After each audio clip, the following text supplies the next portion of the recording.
Good afternoon, everybody. Good afternoon. Thank you. Ooh, my name is Justina Blanco. I am a third-year PhD student in Africana Studies, and I have the privilege of offering some opening remarks today. I want to first and foremost thank Monet Johnson, the architect and laborer behind this event. I go on for a second. Yeah. Thank you for all the work you do to push us further, pushing us to think more, talk more, question more. Thank you for providing all of us with the opportunity to think with some of the most inspiring thinkers on Blackness and gender. And I, of course, want to thank our visiting scholars for joining this conversation. It truly means a lot to learn from your own studies, to see how you attend to questions that plague us and are offering up new questions that unmake, make, and remake us. So, what are we doing? That's the question, right? At least it is a question Africana grad students ask each other a lot. We came to Black Study for a lot of the same reasons. My reason, I wanted to see something more true about myself and my community. And I wanted to be able to use that truth to do something good, or some much more complicated version of that statement that an excited undergraduate version of myself would have made. Something more true, something good. Little did I know the veil that stood between myself as I lived them and myself as I could intentionally conceive of them was the same veil that determined those desires, or at least in part, or at least the terms by which I could articulate them. In fact, I could go over the terms of the operation I just set up, the veil, determination, desire, terms, operations, and find those logics mirrored in the logic of my own oppression. I could do it again and again.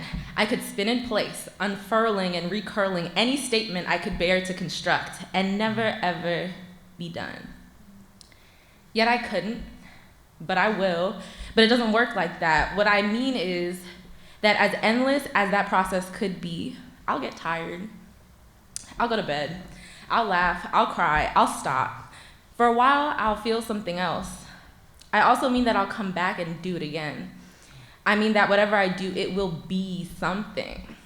So the relationship between the truth of the totality of my oppression and the fact that I'm going to write something tomorrow, that tension, that nonsense, that is what I'm doing and what I will be doing.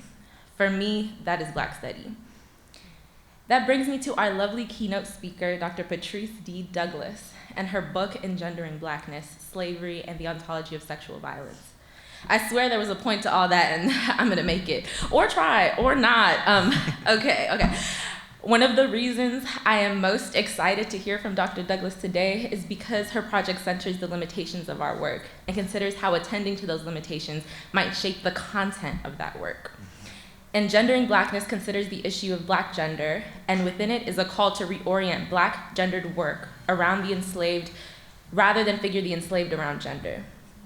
Dr. Douglas unfurls and unmakes as she builds and constructs terms by which we might see more clearly.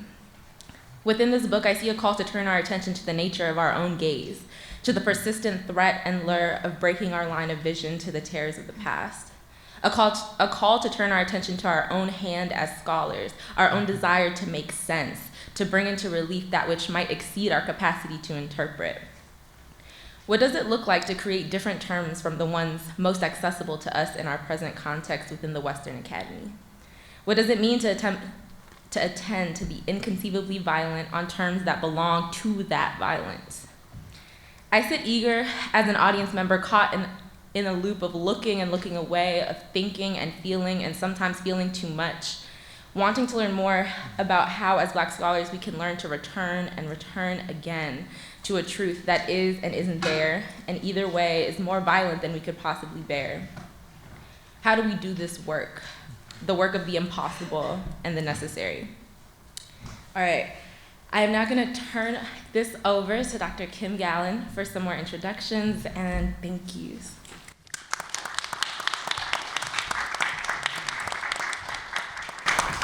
Thank you, Justina, that was wonderful. Lots to think about there. We're so honored this afternoon to have Dr. Patrice Douglas with us, Assistant Professor of Gender and Women's Studies at UC Berkeley, who will present her first book, Engendering Blackness, Slavery and the Ontology of Sexual Violence. a rigorously argued intellectual daring work that refuses easy answers. And I can tell you, Dr. Douglas, Monet and I were just upstairs engaging your work and really asking ourselves the really hard questions about your book. So I really want to thank you. It's a very rigorous, sweeping, incredibly methodologically sort of bold book that I can't wait to hear you talk about. She's going to cover the book's central interventions and guide us through its conceptual and political stakes. And following her remarks, we will hear responses from an incredible group of scholars that I am so pleased to have with us today.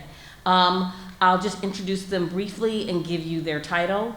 Dr. Zalika Oimi, who is an assistant professor of African American Studies at Ohio State University. Dr. Nathan Alexander Moore, who is an assistant professor of Women and Gender Studies at Colorado State University. Dr. Nicholas Brady, who is joining us virtually, who is an assistant professor of critical Black studies at Bucknell, and our beloved Monet Johnson, who is a PhD candidate in Black studies here at Brown. Each person will engage Dr. Douglas's work through the lens of their own research and disciplinary commitments. And together, this conversation promises to model what it means to think collaboratively, critically, and expansively within Black studies, and I would argue as well as to push against it. We will conclude the evening with closing reflections from another beloved graduate student, Yusan Alemu, sorry, tripping over that, who will help us carry forward the insights and questions that emerge from this evening's dialogue. Before we begin, I want to take a moment to acknowledge and thank the many people and programs that made this event possible. We're deeply grateful to the Africana Studies Department, the Simmons Center for the Study of Slavery and Justice, the Pembroke Center for Teaching and Research on Women, the Graduate Student Council Internal Event Funding, Black and Brown Fund, and then the Student Dialogue Fund for their generous support. Thank you all for being here and for helping us to create a space where we can think together about the ongoing work of engendering Blackness. I now invite Dr. Douglas to begin, and please join me in welcoming her.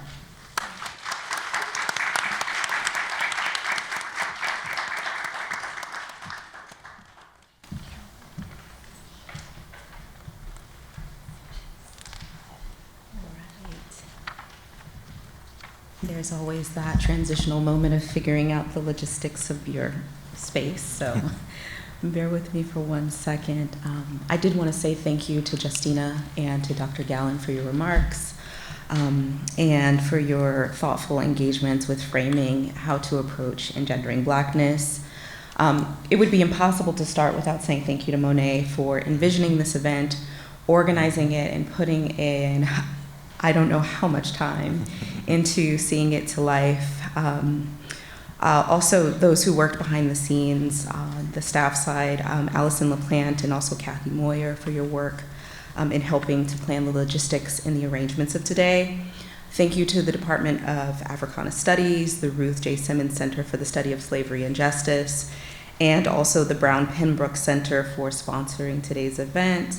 And of course, I would be remiss without thanking my co-panelists, Dr. Z, Dr. Brady, Dr. Moore, and also Monet for graciously being in conversation about the book, and in fact teaching me many things about how the arguments are resonating and landing. And so my understanding is that several of you in the audience are graduate students, and so I thought it would be really helpful to think out loud with you about what it meant to transition my dissertation into this book.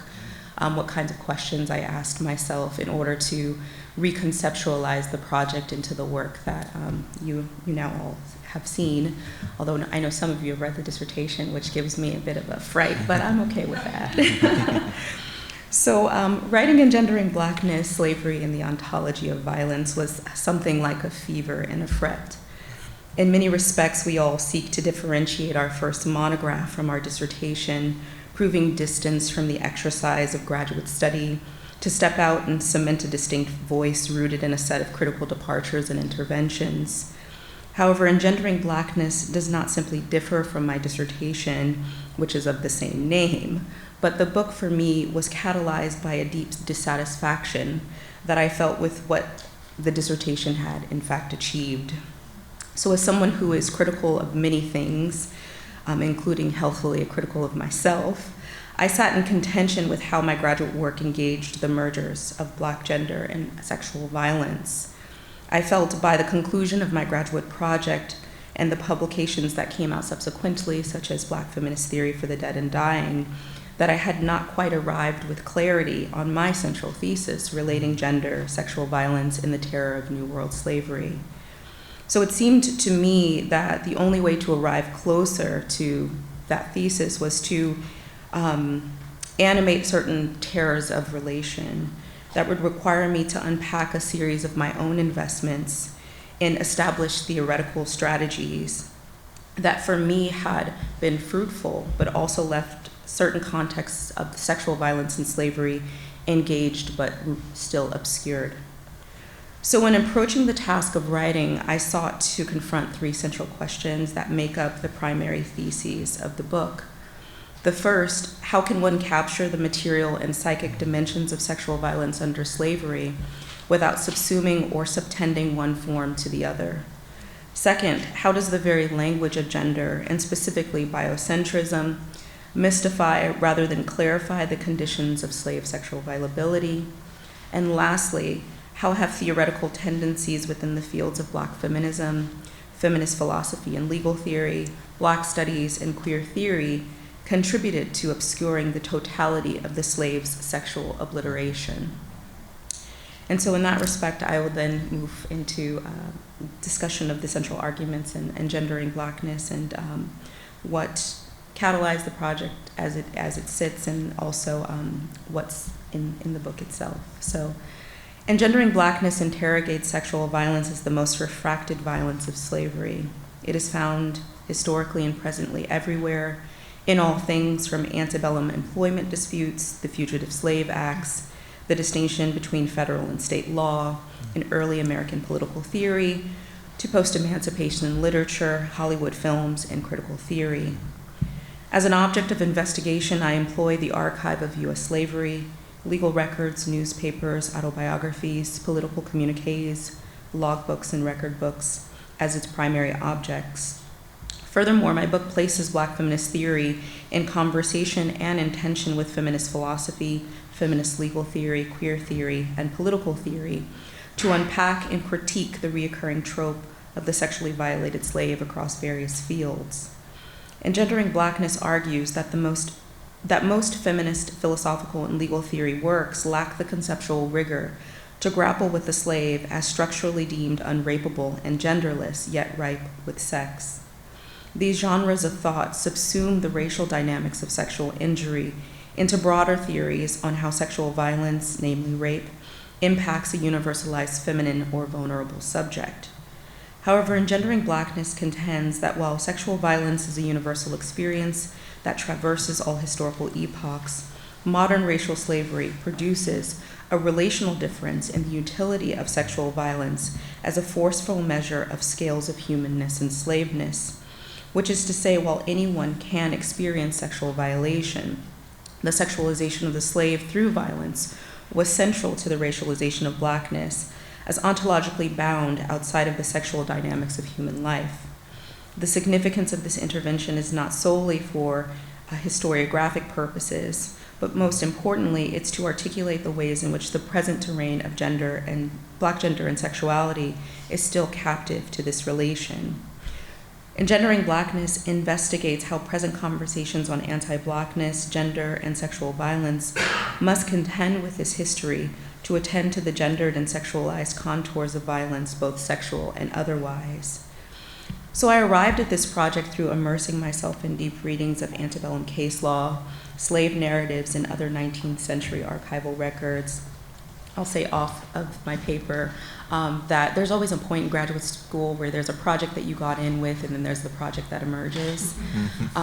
In between the project that I was admitted to graduate school to work on and this project, I really just kind of allowed myself to be suspended in an exercise of reading without a goal. I was obviously, for those of you who may or may not know, I did my PhD at UC Irvine. And at that time, it was sort of emerging discourses and conversations around Afro-pessimism, lots of conversations about slavery and what slavery was. And I became dissatisfied with the sort of universal and very broad statements made about slavery that were not contextualized in anything material. And so I felt that if I were going to write anything meaningful about slavery, that I at least needed to know something about it. I still don't know everything about it, but that I had to actually engage that historical record in order to be able to at least say something that wasn't just a projection of my own desires or needs in the academy in the present, but one that actually was accountable to something that I was attempting to account for, which was something in history. And so I read a lot of things, and I was haunted. I didn't arrive at those things thinking about sexual violence, but I left those things thinking about sexual violence because, as the sentences that follow after will say, it was in everything that I read. And it just sort of emerged to me like, oh, this is an employment dispute. Why is there a conversation about castration? Or this is a question about returning a fugitive slave. Why is there some kind of ravishment of her in the process of doing that? And so rather than seeing that as exterior content or some kind of side content, the project really emerged from saying, well, what if we just took this as the center point rather than a point in some other conversation? So there are countless appearances of sexual violence against the enslaved in the archive of US slavery. However, these harms were not registered as crimes or injuries. What was profound to me from my reading was the frequency with which sexual violence appeared in the texts of documents where one would not assume to find such acts. This engagement with the archive led me to consider further how pervasive sexual violence was across all iterations of the antebellum world. Furthermore, and perhaps more centrally, these findings led me to contend with sexual violence as what gives rise to Blackness, rather than understanding sexual violence as an act committed against Blackness as a pre-constituted subject integrity or form of being. Engendering Blackness is a part of a growing body of literature that is invested in contending with the history of slavery and presuppositions about Blackness through philosophical registers. Engendering Blackness places a particular focus on the gendered and sexual dimensions of slavery to illuminate the intractability of Blackness from gendered and sexual concerns. Sexual violence is taken up as a primary concern to highlight its latency in public discourses on slavery and the incompleteness of its emancipation. Engendering Blackness develops the concept of racial sexuation to elaborate a more expansive framework for understanding the implications of sexual violence as a structural component of the modern world. I'll do one other aside. I know I'm time restricted, but I will say that the idea of racial sexuation came in on the latter part of the book, as I was still trying to find a way to conjoin the material and the psychic. I had the pleasure of having a very astute and well-read series editor, David Marriott. And David Marriott and I had taken on the task of basically me becoming a student again and learning from David. And David assigned a certain set of readings to bring me up to speed on certain psychoanalytic importance. And through the conversations with David and thinking about what the project was trying to do, what I felt it was failing to capture, racial sexuation emerged as the thing to help bind together those loose ends. So racial sexuation connotes how the slave is suspended within a terrain of sexual violence as a permanent status of ontological obsolescence. It indexes a condition of non-being that is always sexualized and violating, an indeterminate status that is propelled into structural relation by force through proximity and repetition, and most essentially through fantasy and desire. I employ terms like sexual viability and sexually violable to symbolize the manner in which racial sexuation is realized through grotesque and mundane forms of sexual brutality, how sexual violations were structured as a permanent potential for the slave, even if each slave did not individually experience such, and more central to the argument laid out here, that every violence of slavery, sexual and non-sexual, arguably works in service of preserving and perfecting the slave as gratuitously sexually available in a manner inconceivable for non-slaves. Everything relating to Black slaveness is sexually violent because all violence is oriented by the sexual. It is critical to note that Engendering Blackness is a critical expansion of Afro-pessimism, which is a theory of anti-Blackness ontology and violence. Offering a radical return to the Fanonian treatise on Blackness, Afro-pessimism contends that slavery is a paradigmatic relation rather than a historically situated experience. And although one can point to 1865 as the formal end of slavery in the United States, Blackness as the slave of modernity maintains a captive relation with the human and its world. This position contends that the Black is not human, nor is a subject of the human world. Nevertheless, anti-Blackness is essential to the overdetermination of the human as a universal signifier of common struggle and community. The argument taken up in the book maintains that the human is a political ontological category, constructed and maintained through a violent relationship with Blackness. Reading the captive condition on its own terms without equivocating towards humanness and its various forms of subject differentiation allows for an unflinching attunement to the scales of violence as force. Violence here is more capacious than physical acts, as it engulfs Blackness within a totalizing ontological erasure. Afro-pessimist interrogations clarify Fanon's insistence that, quote, ontology, once it finally admitted to leaving existence by the wayside, does not permit us to understand the being of the Black man, end quote. Questions linger about the import of Afro-pessimist frameworks on studies of slavery. How does manhood relate to, quote, the unbearable hydraulics of Black disavowal, end quote, that Frank B. Wilderson III describes as saturated in gratuitous violence? Is the violent thrust of the world that Afro-pessimists described rooted in a type of masculine violation reserved for cis men, or masculinist appeals towards reading violence as singular truth? What is gender to Afro-pessimism? So Engendering Blackness is a response to and a disavowal of the assumptions that sit at the heart of these questions. Afro-pessimists are demanded by Black studies, feminist, and queer theorists to disavow the objectification that the archive reveals and to assert that the truth of the structural predicament of the slave is one of denied entrance into human community. Thus, there is a great effort to amplify the social life of the slave in contradistinction to emphasizing the totalizing condition of social death. As a theory, social death contends that the slave is natally alienated, generally dishonored, and subjected to gratuitous violence. Yet social death is not disproved by the social life of the slave. Prioritizing the focus on social life instead of social death is meant to produce a more nuanced reading of slavery, not fully shrouded in violation. The desire here is to render the racial slave more than their violating conditions, and thus a human suspended by abjection, rather than a true slave who was totalized by objecthood. Recognizing the social organization of gender and sexuality within communities of slaves is meant to illuminate social life and the contours of slavery. I lost my train there. And thus contour slavery as a totalizing condition. This position, however, is belated insofar as it fails to question why gender and sexuality demand forceful implementation within the social arrangements of captive life.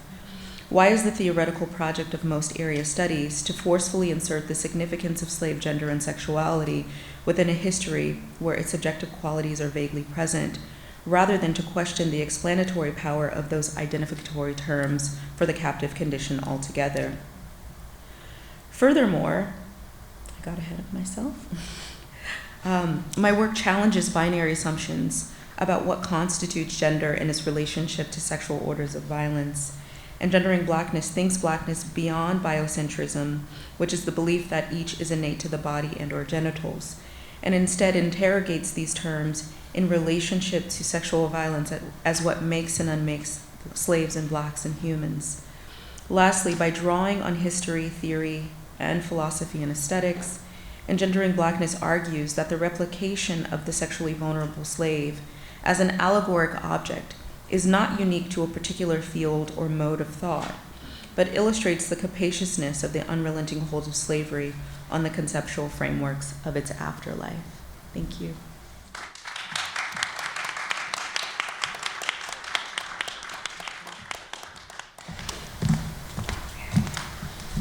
Our wonderful in-house timekeeper, Lauren, is not here, and so it's up to me.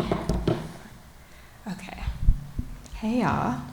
So I will be responding to Dr. Douglas from the perspective of the work that I'm kind of interested in, which is the format of tonight's event. So I'm just going to jump in. I want to begin by saying that Engendering Blackness is one of those rare texts that makes a lot of demands of its reader. You will be in the text. I came to this book not only as a scholar, but as someone who has aided and embedded abortions, built safety plans around gender violence, and sat with survivors in the aftermath of the very violations that Dr. Douglas is theorizing. So when I engage this work, I am engaging it inside the wound that it names. I am troubled by the contradictions of care and examining care ethics, Black women's labor within the care economies, and the reproductive justice movement by large, asking how anti-Blackness structures the landscape of care and non-care.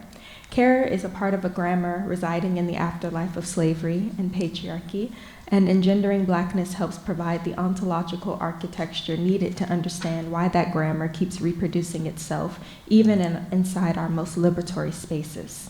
I want to start with a recent news case, Sharice Dole, a birth doula, a mother of 3, who was lying in a hospital bed when staff forced her onto a Zoom court hearing without legal representation while she was in labor. A judge ruled that the hospital could perform a C-section without her consent. She had declined the surgery, knew her own body, knew her own history with surgical complications. From her hospital bed in labor, she said, "I still have rights as an American citizen and as a patient, that I am allowed to decide what goes on with me and my body and my baby." And she goes on to say, "If I die from a C-section, nobody on this call is going to take care of my children." She had to argue for her life using the language of rights. She had to make herself legible to a court without a lawyer while her body was doing the work of birthing, or perhaps replication, if we follow some of Douglas's arguments. She reached for every framework available: patient rights, citizenship, motherhood, risk statistics, and still the hospital moved forward. None of it was sufficient to stop the capture of her body. Douglas helps me understand why that language could never be enough. She writes about the centrifugal, hope I said that word right, trap of lacking a language that is not implicated within the problem one is attempting to name. Dole's words were not inadequate because she chose the wrong framework. They were inadequate because what was done to her operates beneath rights, beneath ethics, and at the level of what Douglas calls racial sexuation, a structure of identification that precedes the event, that positions the slave body as available for override before any act even occurs. The hospital did not fail Dole. It identified her in advance as a body whose reproductive capacity was legible, but whose personhood was not.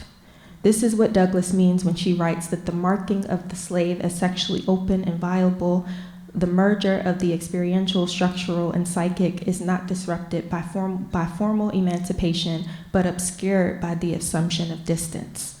The hospital bed is where that distance collapsed. This is what I mean when I call the hospital a plantation site. Dr. Jennifer Nash coins the term non-care, the systemic withholding of care from Black women. Douglas gives us the ontological architecture underneath both of those descriptions, that death is not an interruption of the slave's reproductive life. Instead, death is a component figure of it. She writes that death animates the sheer vulnerability and the unending nature of the multiple uses of the slave set into motion by the sexual question. Reproduction and replication are tethered to the death drive. Captive fertility is as much as a statement about death, and killing as it is about birth and rearing.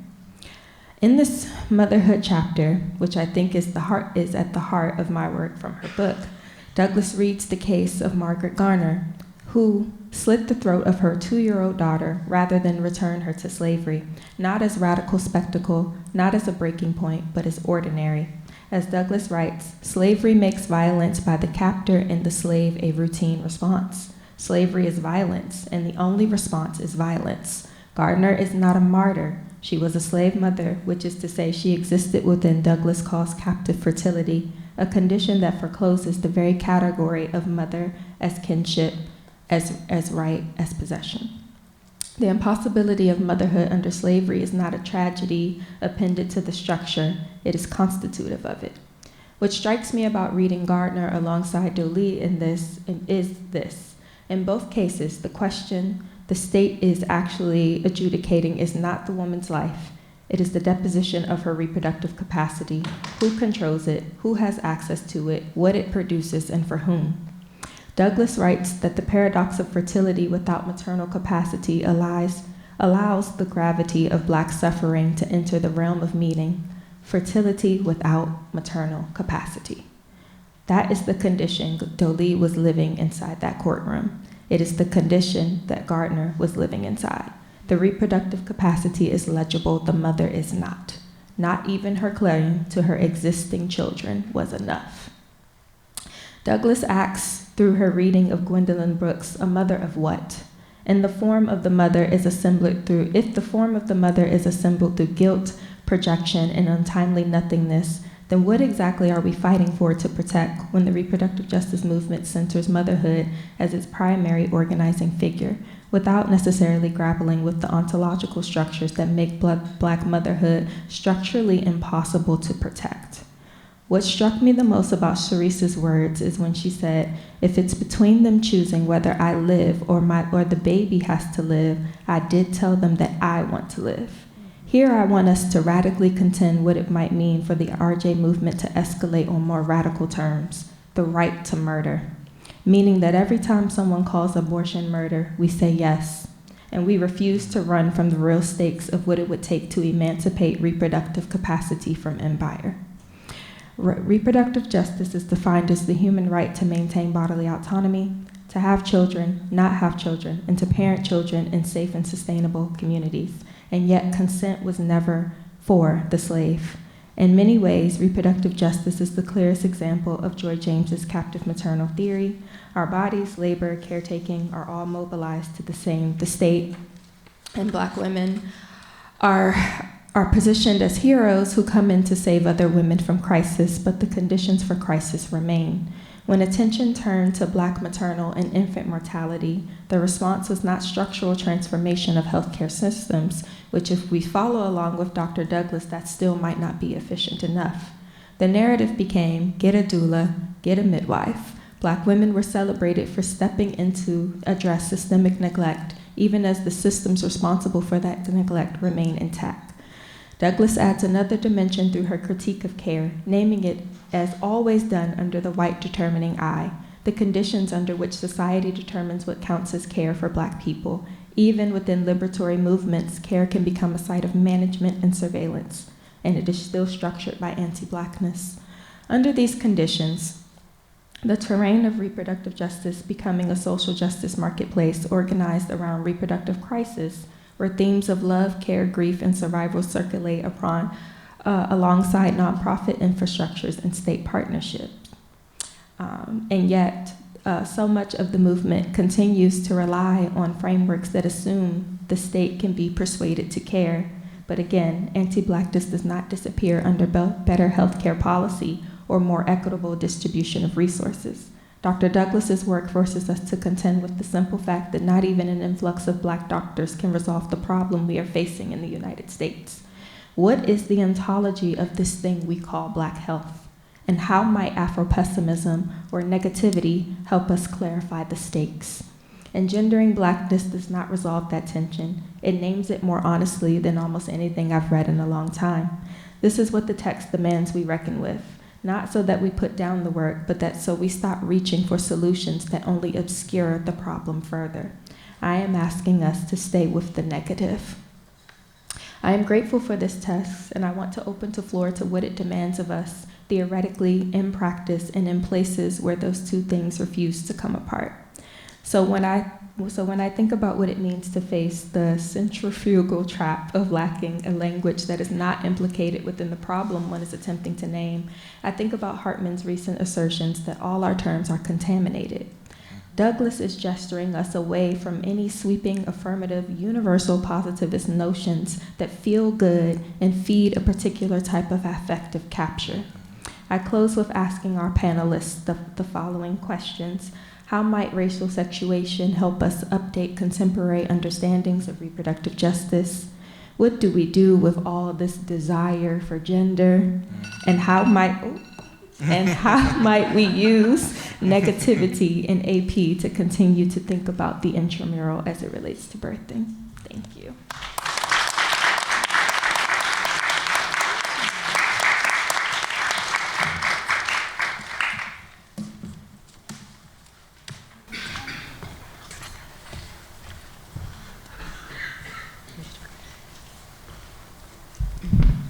right. Already it's been so rich. Thank you so much, Dr. Douglas, for this work.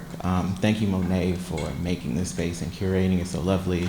Thank you all for being here. Thank you, Brown, and all of the countless labors that went into this. I'm really just going to start with thinking about all of the richness I got from this as a scholar of Blackness and gender or ungender, and like the fantasies and the investments, the ruses of gender. So, Douglas marks critical inroads into thinking about sex, gender, Blackness, and their incoherence when brought together. I greatly appreciate her centering of sexual violability of the slave and how all forms of violence are indeed sexual. This assertion opens new pathways for analyses while at the same time expanding all of our theoretical articulations. To think of the slave through the ontological status of eminently violable provides a different grammar of gender and sexual differentiation. The ruse of recuperability is really taken to task in this monograph in ways that I find really, really enriching. What she makes indisputably clear is the way in which we as scholars, researchers, and contemporary subjects are encouraged to turn away from the unmitigated and excessive violence of slavery. This work gives us new ways to think about staying with the violence and, most importantly, how the violence stays with us.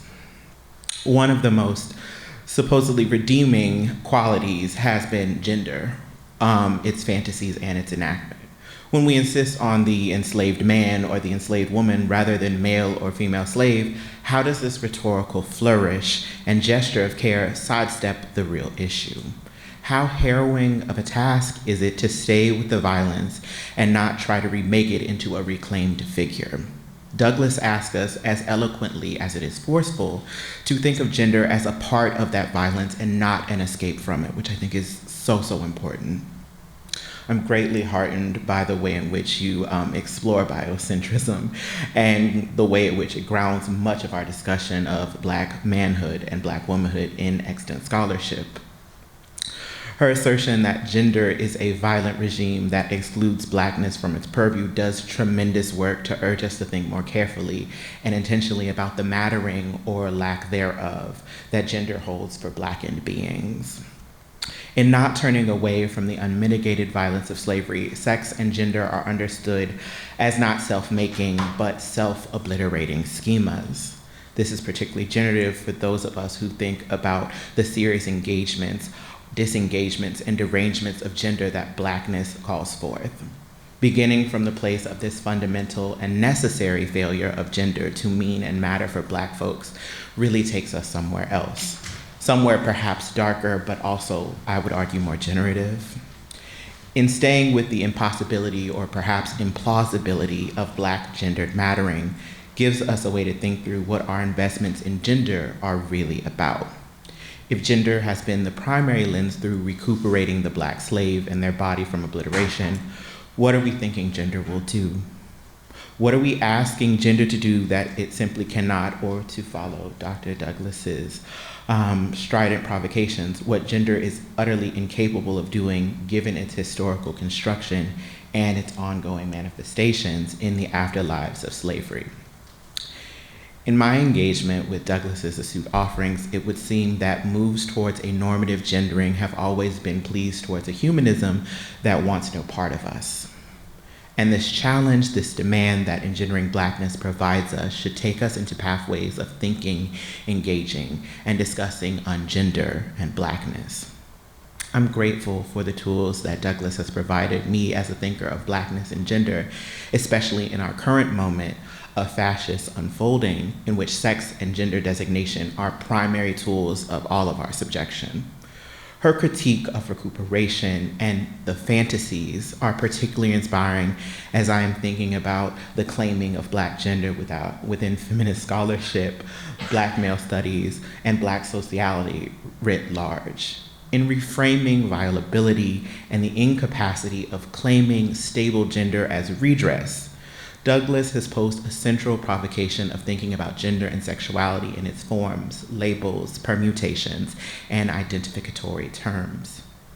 Perhaps we can only say that there are people, Black people, who believe they are cis, and Black people who know themselves not to be. By way of my interest and the generative capacities of Dr. Douglas and what she has so eloquently offered, I would like to propose the following questions for our discussion. Firstly, how does the argument of racial sexuation track with or follow Black engagements or investments in cisgender identifications? How do we think of the viability as enacted by Black people who believe themselves to be cis onto Black people who claim transness? And could we say more about Black people's beliefs or fantasies of cisness and how they are an attempt to circumvent and the fundamental violability that you offer? And how can we stay with that violability as a supreme marker of Black ungendering in our contemporary moment and beyond? Thank you so much.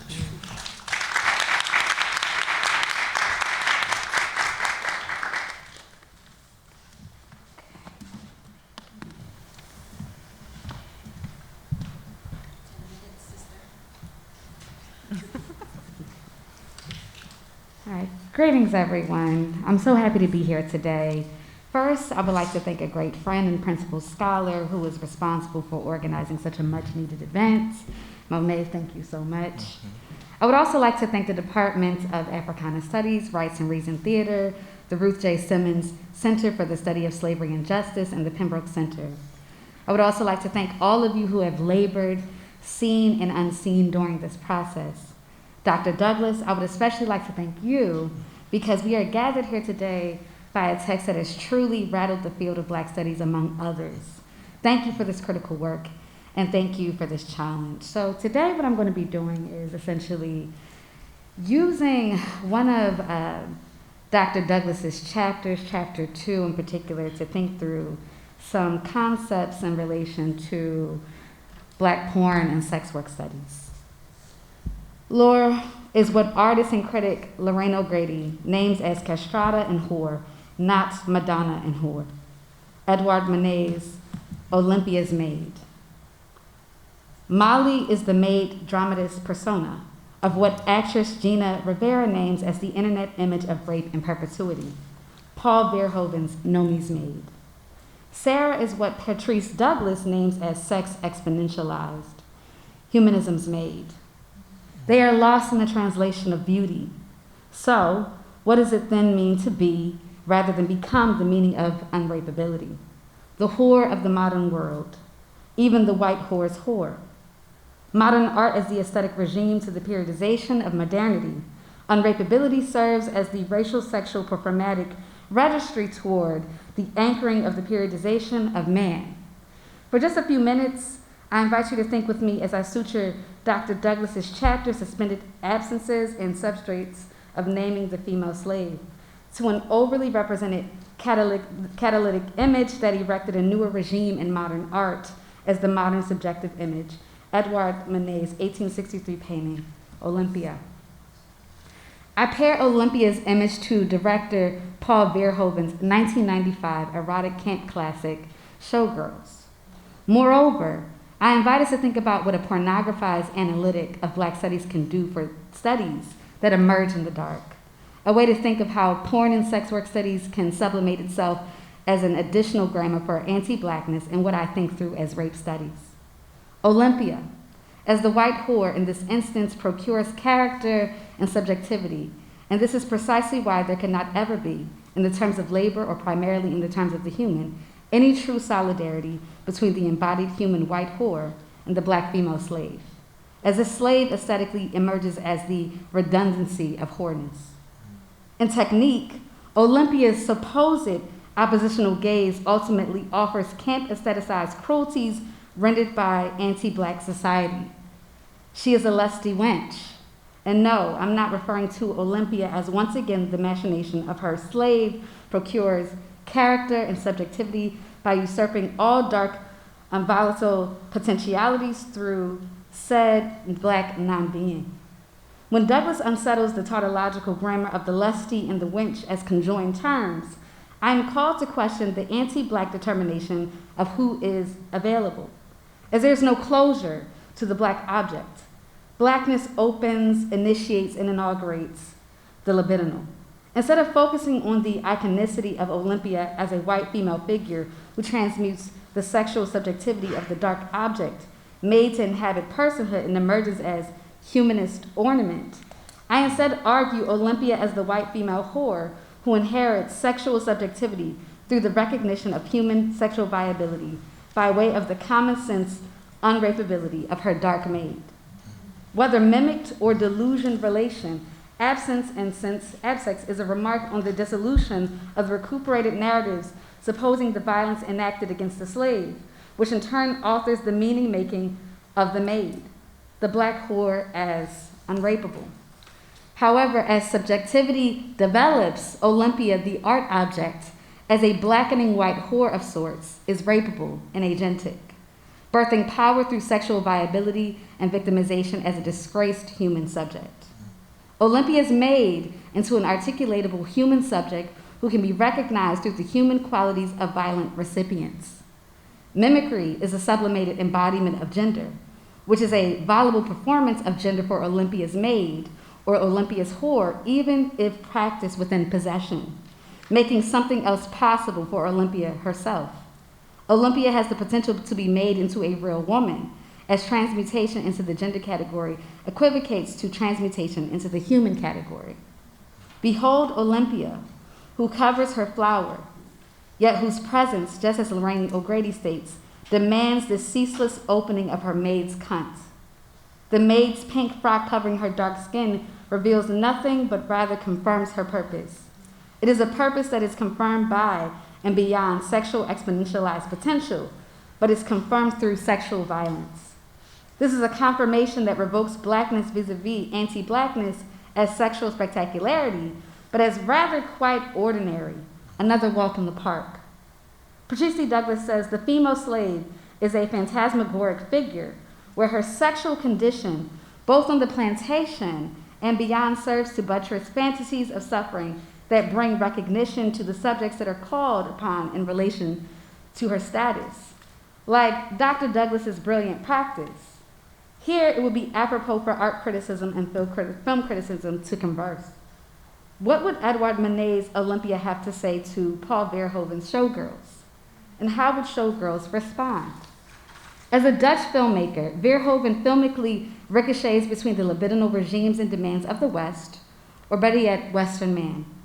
Said differently, common Euro man's desires as told by the United States, as told by France, and as told by the Netherlands, boils down to the same ingredients of capitalism, militaristic violence, and pornographic eroticism. Bouncing between RoboCop in 1987 to Basic Instinct in 1992 to Showgirls in 1995, Verhoeven offers us the satirical melodramas of open, cunt-facing, presumed blonde white whores. Released widely in theaters in 1995, portrayed by Saved by the Bell's Elizabeth Berkley, young white woman with an unclear past, Nomi Malone hitchhikes to Las Vegas in pursuit of stardom. Nomi is unstable and taken in by a young black woman seamstress of a similar age to her trailer. Molly Abrams provides food and shelter to Nomi. Molly is loving and is faithful to Nomi, who within 6 weeks' time performs at a gentleman's club called the Cheetah. Molly, who works at the Stardust Resort and Casino servicing Las Vegas Showgirls, provides a pathway for Nomi to make her wildest dreams come true. Nomi does audition and does indeed become a Las Vegas showgirl. Though comical and anatomically perplexing, Verhoeven pornographically images each of Nomi's sexual pursuits throughout the film. It is critical to note that consent is key throughout the film. Nomi makes enemies, some are envious, and revenge is seemingly the best response. Though there should be no shame in one sleeping their way to the top, Nomi unknowingly, in quotes, performs these professional and pleasurable gestures. As the headliner of the casino show, a queer showgirl named Crystal Connors, who is both sexually invested and repulsed by Nomi, taunts her, resulting in Nomi pushing her down the steps. Only 2 people are aware of what Nomi has done: a white showgirl who attacks another black showgirl by breaking her leg, and Nomi's best friend, Molly. Once Molly pulls away from Nomi, Nomi seeks to repay her by introducing Molly to one of her favorite white music artists. As Molly is introduced to this white artist at a party, Nomi revels in the pleasure that she has now been cast as the new lead showgirl. Everyone wins, except they do not. Again, the film is campy, wacky, and unnecessarily humorous. Molly earns private time with this white musician who surprises her with 2 black and white bodyguards. There's a tonal shift to the film's camp status as Molly is slapped and then struck in the face by the fist of the musician, juxtaposed to the elegant white delight experienced by Nomi and party attendees. Molly is pinned down and graphically raped by 3 men. The rape is not implied but pornographically demonstrated cinematically. Rape is eroticized in that the audience experiences the visual and textured mixtures of blood and saliva resembling the thickness and stickiness of sexual fluid. A few shots later, as Nomi kisses her new management, her black friend stumbles out of a hallway, leaking blood, and passes out onto the glassy floor. Molly is hospitalized. Nomi's romantic management guy explains that this cannot be reported and reveals that he has uncovered that Nomi was in fact an orphan prostitute. Nomi gets revenge by luring Molly's rapist into having sex with her and suddenly has unlocked the skill of martial arts. She beats him until he reaches unconsciousness. She visits her delirious friend in the hospital, leaves her there, and permanently leaves Vegas to head to Los Angeles. Hitchhiking, a billboard of the now elegant Nomi Malone emerges as the screen fades to black. Molly Abrams was portrayed by Soul Food cast member Gina Rivera. During the 25th anniversary of the film, Rivera, who has only seen the film Showgirls once, offered her own perspective regarding her on-set experience. She said, quote, "It was a complicated movie and I had a different path on the film than other people did. It's really a heavily cynical, dark satire, and the filming of it had all of the darkness in it. People want to just call it camp, but it isn't camp. There's too much darkness in it to avoid all of the weight. It's the Hattie McDaniel role, where you take care of the needs of the white woman and you don't have a storyline of your own. It was a difficult decision for me, but it was also one of the first movies I was ever going to do. A lot of black girls have to do that job, and I had to start somewhere." Though she was thrilled to participate in the European risque style of filmmaking, she was unprepared for the filming of the rape scene as it took 9 hours to film. She then says, quote, "Verhoeven's pursuit of realism led him to be very exuberant in his directions of her male co-stars, which in turn encouraged them to be overzealous in their performances when the cameras were rolling. Paul was like, 'Closer, closer,' she remembers him saying to Shockley. That resulted in Shockley striking Rivera on camera. The punch you see in the film made contact. My jaw was not right for years. It can go too far, and it went too far. During the filming, her body was covered in bruises, and she herself admits that it is the kind of act where psychosexually one's own body is unable to decipher what is real. Nomi is the black and white whore, and Molly is Nomi's maid. Whatever danger, blackness forecloses the danger that is sought. Blackness does not have to seek out punishment, as the punishment will find blackness. It does not matter if the black whore figure desires to be or not be the problem, they just are. The white whore is aware that she is also a problem, and not a problem in the stain of ontological whoreness, but in her whiteness, as it is never in peril. However, being the problem is the fantasy. The fantasy is demonic, and this form of the demonic belongs to the registry of blackness. Olympia, Nomi, and actualized white whores like them shroud and wrap themselves within the blackness. The hope is to experience that which is degraded. It is the prayer to become different, but this kind of difference is marked by choice.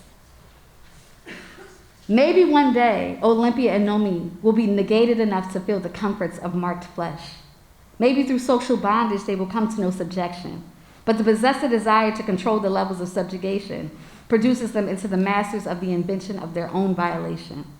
To touch the hem of the garment of blackness or darkness is to transmute the unviability and rapeability of the black maid, the socially constructed black slave, into one's own meaning-making of suffering. In the end, the inheritance of the stain of blackness through sex and sexlessness is a result of an eating of the meat and discarding of the bones approach toward the meaning-making for Olympia, or Nomi, to become human. If Nomi, as the white whore, can transpose the quotidian confirmation of Laura and Molly's black non-being and non-viability into viability and victimization, the deeper structural logics of art and film demonstrate the real-time elevation to human status. even as once again a disgraced human subject. Dr. Douglas, I would like to ask you to consider, in consideration of chapters 2 and also 4, what might porn and sex work studies be able to amend to your question, can Black sex exist without the stain of violation? Or if these analytics could support your thinking at all. And as the Black feminist debate concerning the erotic has morphed discourses of pleasure into exorbitant affirmation, while the Black feminist may or may not mark pornography or the psychosexual dynamics of pornography as antithetical to the erotic, how might Afro-pessimists or negativists respond to this long-held contention? I'm thinking here with the ideas of Audre Lorde and others who have made the claim that the erotic is consensual, which would obviously be contentious with the erotic life of slavery. Thank you.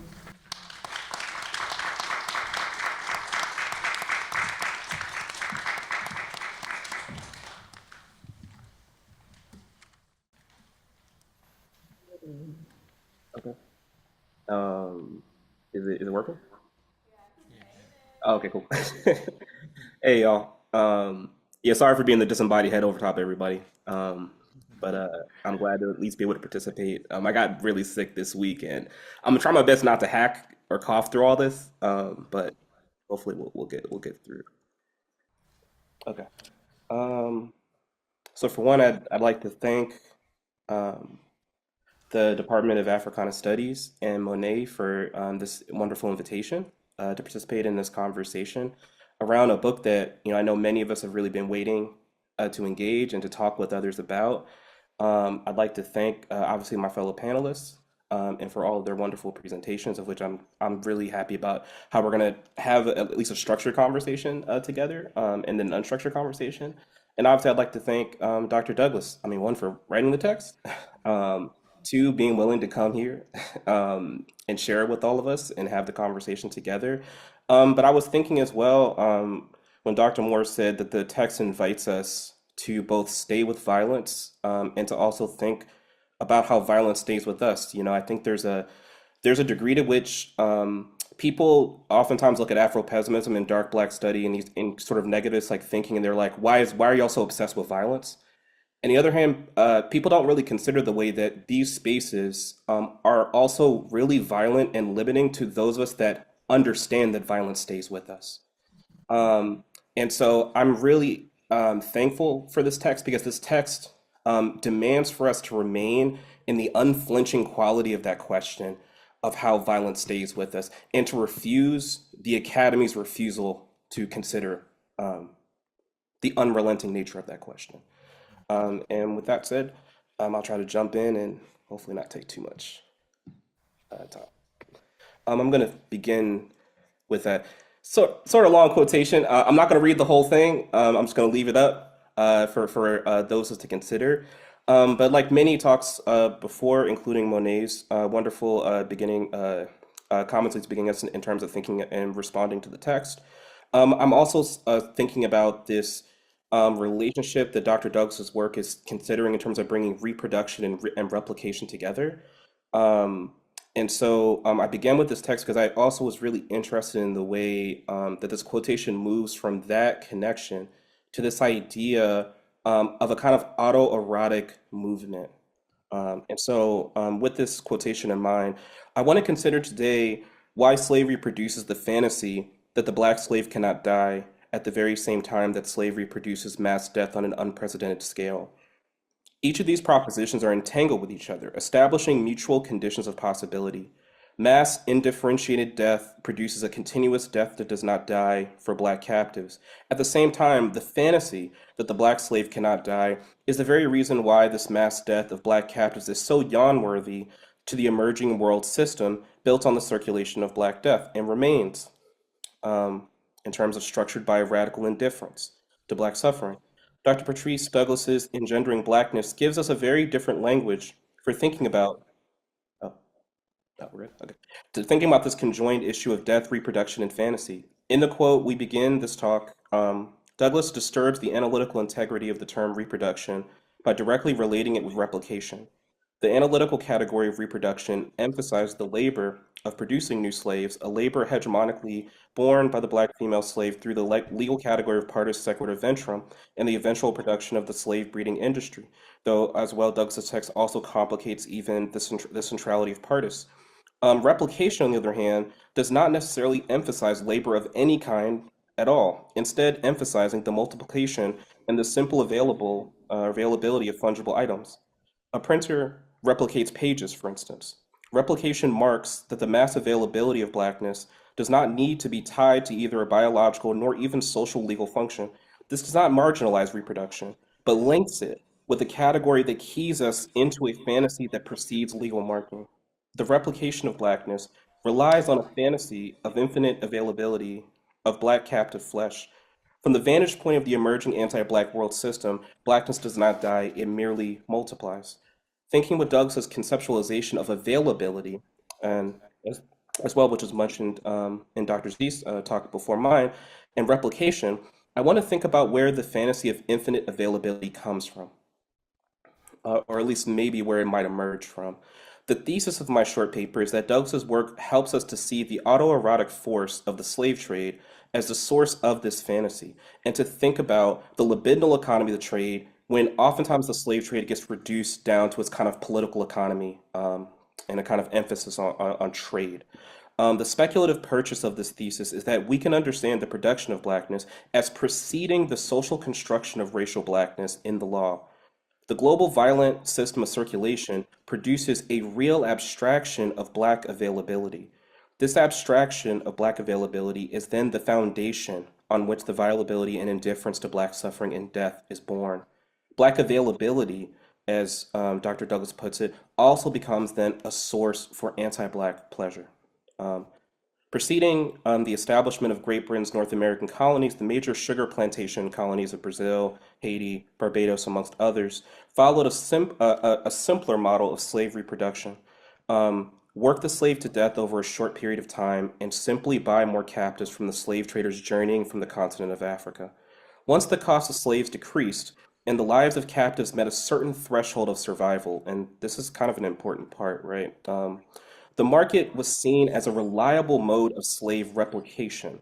In Haiti, the average lifespan of a slave was 7 years, to then be quickly replaced by more captives coming over in ships. This is a fact that also becomes kind of central to certain people's arguments of the Haitian Revolution, to argue that a part of what made Haiti potentially unique, though maybe not wholly unique, was the fact that there were so many people on the island that were directly from the African continent. So like this is like a part of like Cedric Rams's like arguments, a bit of the foundation of his like ontological totality argument. We don't necessarily have to carry that forward with us, but I do think it's interesting to think about that fact and to think about it as a kind of it's a kind of like really difficult kernel of contradictions. Prior to the Haitian Revolution, France was importing more than 40,000 Africans per year. Why turn towards the market instead of biological reproduction? The price of slaves became a determining factor on this while also becoming a source of fantasy. Price is far from an objective measure that neoclassical economists like to describe it as. It is precisely where measure and fantasy become entangled and desire becomes obscured. Price is a different mode of abstraction than social reconstruction or social construction or discourse because it is made as a direct abstraction of the material practice of circulation. In my work, I analyze price signals of the transatlantic slave trade as a form of real abstraction that provides a different way to theorize blackness outside of the usual focus on ideology or law. And I am very interested in the kind of unique nature of price. It relates to ideology and law, but as like I said, it's a bit of a different mode. This mode of real abstraction is a kind of analog social form of computation, where the vagaries of supply, demand, production, circulation are made real through the abstraction of price. Price is a kind of abstraction that collapses the binary between concrete and abstract. And I want to think about this kind of relationship between concreteness and abstraction with this really interesting animation. I'm going to play it in the background as I'm talking. This graphic was developed by Andrew Kahn, an infographics expert working with Slate magazine. This graphic charts more than 20,000 slave ship voyages across a 300-year period. The actual interactive graphic allows you to click on each dot that's passing And you can see information about the specific ship and specific journey. The graphic uses information from the transatlantic slave trade database in order to do this. This database has not been without controversy, right? And as a matter of fact, in terms of Black data studies, Black archive studies, like the transatlantic slave trade database is one of those like touchstones for people thinking about the complications of abstraction and data with slavery. This database has been heavily critiqued for its focus on data that abstracts away from the lives and cultures of African peoples affected by the trade, either directly as captives or through other relations to people in the trade. In many ways, this graphic repeats this issue of abstraction through data in a visual register. This graphic provides no way of visualizing the effects of the slave trade or the lives of captives, nor does its interactives give you any information in that regard. On the one hand, I would agree that this graphic absolutely represents the violence of abstraction. Yet I would also argue that there is a difference between abstraction as always already violence and the violence of abstraction. Abstraction as violence overdetermines abstraction, conflating all abstraction with its kind of violent force, and then sort of somewhat then demands of us to have a kind of counter discourse against these abstractions. And yet, when folks move towards these kind of alternatives, it's never exactly clear how this alternative analysis is concrete versus the abstraction that it's battling. Alternatives tend to simply be another mode of abstraction that will call themselves pre-discursive, affective, or material. These new forms of abstraction will claim transparency and concreteness against the reduction to abstraction. Yet reduction may be the way to visualize the violence of abstraction that defies easy visualization. I'm sort of guided by Wilderson's call for a new theory of abstraction, a new way of abstracting the violence of slavery, and a new theory of it. I believe this graphic is one way of using reduction to display the violence of abstraction. In particular, the violent force of real abstraction that renders blackness as available and violable. The graphic displays the movement of ships that operates through abstraction. The graphic itself is also a kind of abstraction that must dissolve or obliterate in order to represent. Violent abstractions must be studied because their force is all too real. This graphic provides no account of the lives of the captives living on the boats that it represents. It also provides no account of the crews either. The graphic abstracts away from everything one might call real, material, or embodied. The lives, the deaths, blood, sweat, conflicts, and relations are not apparent. When I look at this graphic, though, I see something other than what is missing. In its abstraction, I see a materiality that is obscured by the abstract concrete binary. Representing the ships as dots and distilling the temporality allows one to see the force of circulation itself. We do not see the cause of why these ships are moving, right? We do not see why or what's calling these ships together. We instead see the force of propulsion in circulation. The force of the dots blurring back and forth visualize the cyclical and circular nature of world trade, the material force of the global reproduction of the world system. The visual helps us to see the Middle Passage as a necessarily global process that formed the world system. With this, we see the world system turned inside out. The circulation in the Atlantic is centered instead of the exchanges happening on land between colonies and empires. The space of force of circulation becomes centered. We can almost feel the ships being pulled from the western coast of Africa to the Americas. The graphic visualizes a gravity-like force. What begins with a small number of dots eventually becomes a tide of black blurs. As the ships build in amount and intensity, we are seeing the force of the market, and we're also seeing something beyond the force of the market and the violence of the money abstraction itself. As the relative price of captives decreases and demand for cash crops increase, the intensity of the trade accelerates. We are seeing violence, the violence of anti-black logistics. One may respond, though, that we already know how capitalist the trade is. Yet the graphic washes away that brutality. From this vantage point, though, in my opinion, abstraction means, or from that vantage point, abstraction will mean to lose the bare materiality. Yet let us look again, especially in the nadir of the trade between 1715 and 1825. A strange thing happens with the graphic as the trade accelerates, though. The tide of the ships becomes streaks of blackness, as if the very speed of circulation is tearing the ocean world apart. Because the graphic compresses the time of ship voyages, it allows the time of circulation to be visualized anew.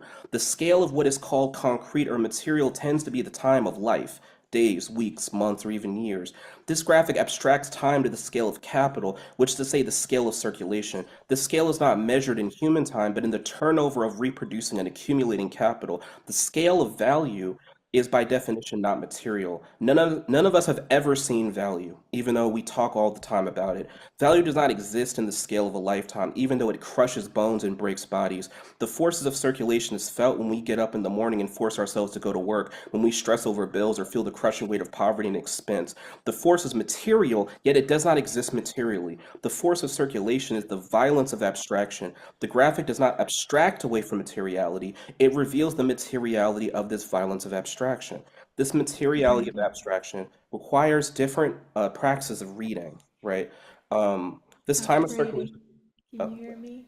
Oh, what's happening? Sorry, beloved. Oh, okay. Yeah, Okay. right. Can you wrap us up in like a final yeah? Sure. Yeah. Fair enough. Sorry. I'm so sorry. No, that's fair. That's fair. Can I just get like one more? Get like 2 sentences? Yeah, one more yeah. Okay. So I guess what I was thinking about in terms of this this text, in terms of thinking about availability, is that this propulsion of circulation then is not simply the force of buying and selling. One gets a sense the ships are not being moved by a buyer, but instead they're being forced and moved by the force of desire itself. I'm interested then in the availability of captive black flesh as what moves the entire social world of the market. The modern world then would be a kind of circulation of desire, a mouth awaiting available black flesh to consume. Yeah. Thank you, Nick. That was really wonderful. I'm so sorry, Nick. I'm sorry. But that was wonderful. I hope that this syndicate style really demonstrated to you all the importance of not just like reading the works of Black women, but really taking it seriously and putting the text to work. And so that's why I felt like it was incredibly important for us to respond to you all with the text from what we think. And so now I'm actually going to turn it back to Dr. Douglas so she has the opportunity to respond to each and every one of us and clarify her own terms. Yeah, so I'm going to do so from my seat, so Yeah. I hope that's okay.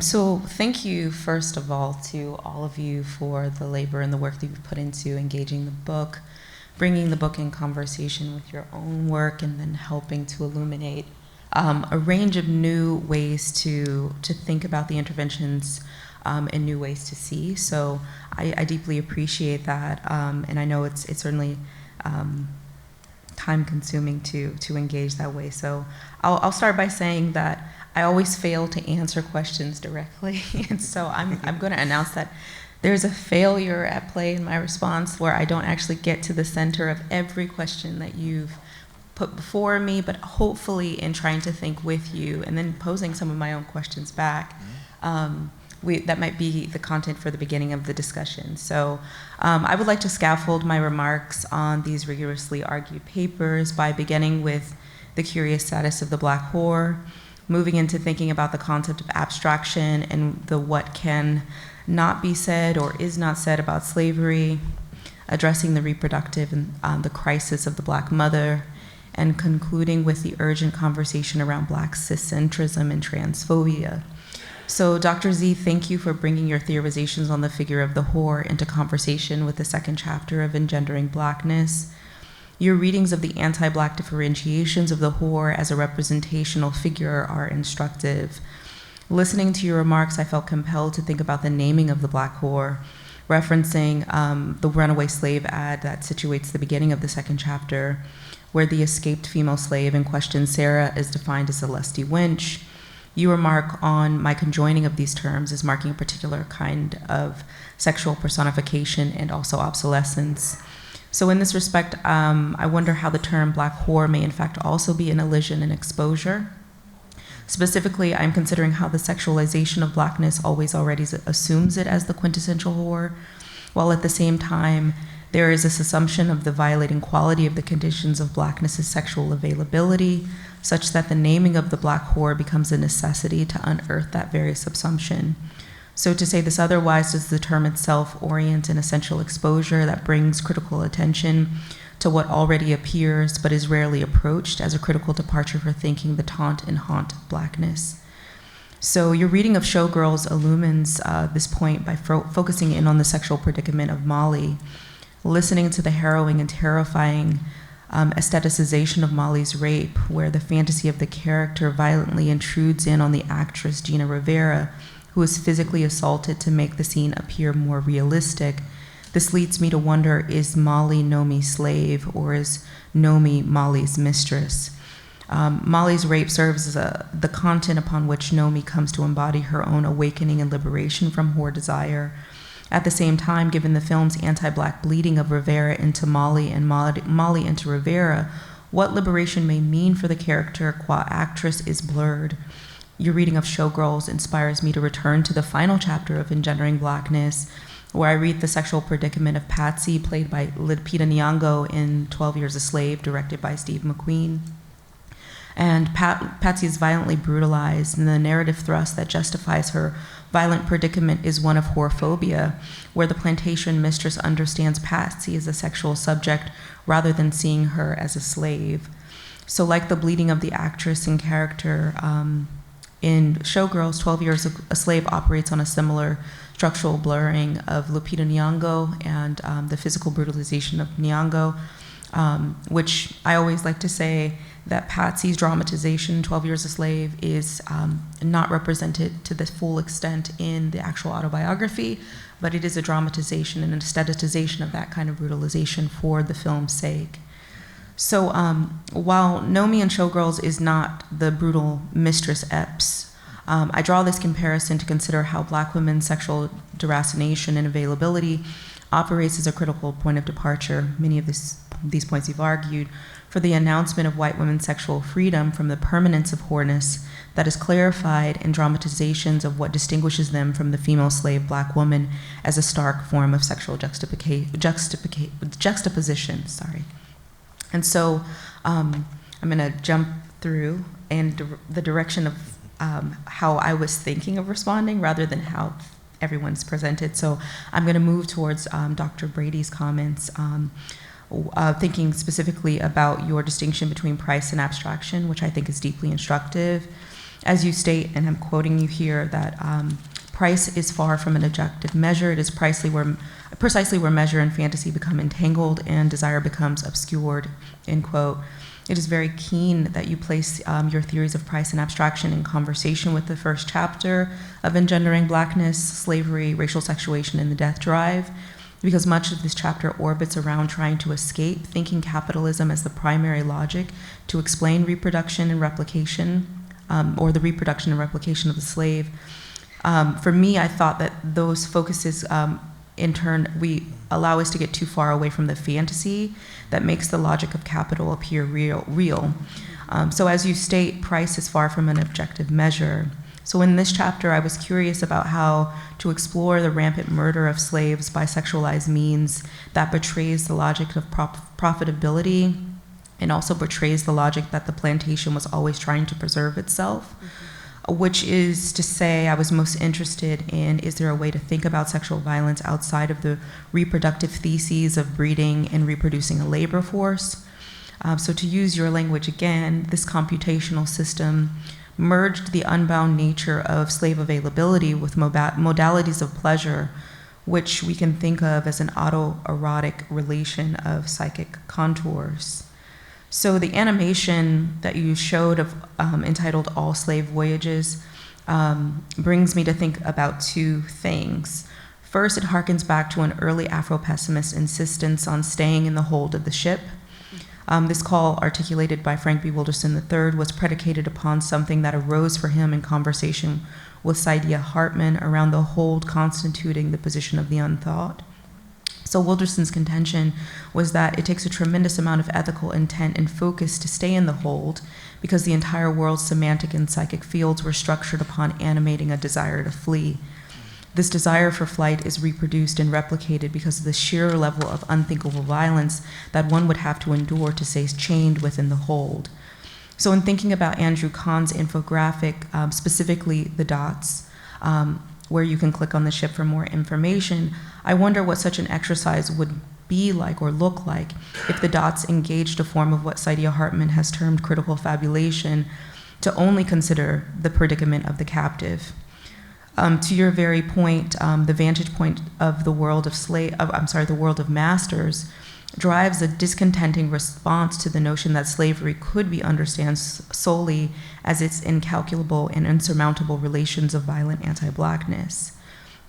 So, secondly, to the numbers that I offered up top, which are the things that your remarks lead me to think about, it returns me to a section of the first chapter where I talk about Toni Morrison's dedication in Beloved, and I write, quote, "The dedication Toni Morrison offers in Beloved to 60 million and more summons the intractability of law set forth by the Middle Passage in its innumerable refractions.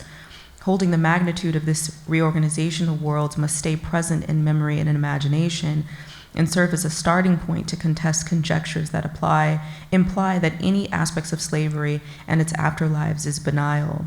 So Engendering Blackness is oriented by a suspicion that the sexually violable slave provides clarifying content for the enunciation of the modern world, yet what constitutes the extent and vestiges of sexual violation for the slave is a murky and highly contested terrain," end quote. So you bring focus to the contestation at the heart of the study of slavery, where not only disagreement exists, but disavow continues to meet how violence can be deployed to apprehend the contents of the archive and also our investments within it. So Monet, thank you for bringing the crisis of Black reproduction and mothering into the conversation. Your references to the third chapter, Aborting the Slave Mother, are instructive yet haunting. To the ways that we locate the terror of ongoing obstetric violence against Black people. So your remarks on the experiences of Cherise Doyley, who worked as worked as a doula, but yet that did not stave off the violent intrusion of the institutional experiences and the intimacy with deathly force that she experienced. Your discussion of Doyley clarifies the stakes of apprehending an appropriate theoretic to grapple with this terror. So Doyley's work as a birth doula is propelled in the story as an invocation of a sort of dual crisis of care, where she takes on the actions of someone who is informed of the troubles of healthcare, thus offering support to others as an antidote to maternal violence, yet she finds herself unable to save herself from that same very thing. So the point that I'm making here is informed by a conversation I had earlier this afternoon with Dr. Tamara Knopper around Doyley's case. We were talking about it in casual conversation, where Dr. Knopper connects the attempt to stave off violence to the work of Dr. Jared Sexton on antidoting, where Sexton writes, quote, "What if caregivers we be looking to create or curate antidotes to violence at every scale? We do so squarely within a paradox of our own provenance. After all, as the literary scholar Anid Nissarin, I'm sorry, I'm totally badgering that last name, noted with respect to a distinct but related dispute, quote, care is a confused and unstable sort of commitment, one that can be at best skeptically renewed," end quote. So the attention to failure of doulaing oneself when the system imposed a court-martialed birthing experiment reveals a difficult truth about the capture of Black mothering. In my remarks on Margaret Garner, I argue that, quote, sexual objectification does not require inaction or docility, and the complications and the burdens of this analysis is that racial sexuation constitutes the condition of the slave regardless of response, end quote. So I think in many ways we can understand Doyley's predicament as one of sexual objectification within the staging of the scene of this birth trial, where she is nude and only partially covered by a blanket. But we can also think of it, the pleasure that emanates from the complete unbridled control over the exercise that is being performed over her body. So I would suggest that what appears in this moment is less of a temporary suspension or absence of bodily autonomy, but rather the instability of such to make sense of the repeated capture of Blackness by modalities of violent force. And Dr. Moore, last but not least, I'm ending with your remarks because I think that they help us to arrive at a necessary pause and reflection on the state of contemporary politics around Blackness, gender, and transphobia. I think also I have an elongated reading of a section of the book, so I wanted to save that for the end. I was actually doing an interview with someone who pointed out that every end of every chapter in Engendering Blackness is sort of a call in or a call out of a certain way of approaching, bringing people into a new way of seeing. I was like, I didn't think of it that way, but I guess we could see it like that. And so I wanted to offer one of those endpoints as a way of thinking about how you bring us to think about Black people's cis investments and the terror that enacts through a range of investments also in transphobia and trans antagonism. So Dr. Moore, thank you for your timely reflections and urgent questions. I will make my remarks as pointed and direct as your queries require, but I want to start by sharing the concluding remarks from my second chapter as an entry point for this response. So here goes that long reading. Quote, "The conceptual necessity of writing a radically different script of Black gender serves to embody antagonistic agitations as productive for thought. What does it mean to lead with the unknown rather than refusing it? Reflecting upon the matter of the female slave does not necessitate that theory hold on to gender categories as fixed presuppositional renderings of real form. Black feminist theories that contend with fungibility and the fluid state of Black gender must in many ways provide space for the expansion of gender impossibilities and possibilities in the order of thought. This must occur beyond the inadvertent or intentional upholding of cis-binary isms as the unspoken or spoken given and assumed locus from which the policed boundaries of Blackness emanate. Appearances of Black people and discussions of Blackness in the historical record, in fact, suggest quite otherwise, that the prolonged fixation with and mutation of Blackness disallowed Black people to exist uncontested in cisgendered identities. In this respect, the pliability of Black feminist theory represents the embrace of a fungible order of thought that is malleable in attending to the disappearances of relational, competing, and unnamed fleshly forms. Thus, when the technologies of the violence shift from slavery to Reconstruction, Jim Crow, mass incarceration, and unbridled fascism, what constitutes the violence of Black gender cannot presuppose a form. Furthermore, there should be a weariness about projecting womanhood or manhood as biocentric constitutions, lived experiences, or possessed identities in thought. Rather, if we are to attune to suffering, Black womanhood and manhood demand disaggregation from the orders of things. That is, these categories should not be privileged as sacred, but understood as conditions that are produced from violence. They also carry the potential to obscure violence when elevated in thought as incontestable through the desire to extend care and protection to conditions that have been so often violated. What emerges here is that the polarity of gender in its binary form will not allow thought to erode its contending importances. If categories like Black woman and Black man are figured in the order of thought as erosive rather than redemptive, Black gender theory or Black feminism functions to provide a more expansive and non-exclusive discussion of Black engendering. In this respect, asking what the conditions of Black suffering are from a Black feminist perspective have the potential to move with a very different current, end quote. I think Black theories as well as Black people have tried to hold on to and claim terms that are presumed to provide legibility as both tactical strategy to try to deflect and to mitigate violation, and as a form of subjectification, which requires not only self-announcement, but also differentiation that legibility attempts to cohere. However, Engendering Blackness labors to argue that the very terms that are grasped onto to seek freedom from deracination are the same terms that are made legible and possible because of the same anti-Black deracination that one is trying to escape. In a sense, it is a gesture of a closed loop where, in fact, there is no escape.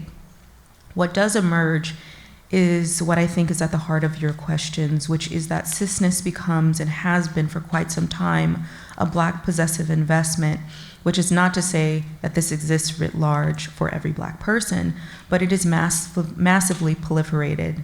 I think about Darlene Clark Hines' work on the culture of dissemblance, also Evelyn Hammonds' work on Black women's clubs and the attack on blues women as both responses to sexual violence, but also a political maneuvering of heterosexuality and cis self-making as the guarded boundaries of social mobility and the dream work of redress. I think for quite some time, Black self-fashioning and self-making have orbited around an understanding of survival or necessity, or have been seen as understandable responses to violability. However, I think the rising violence of transphobia and trans antagonisms demand a reconsideration at least, but at best a radical confrontation with the colonial and enslaving impositions of deputizing cisgender as a solution or response to violability. It never has been, and I would hearken to suggest it never can be. Thank you.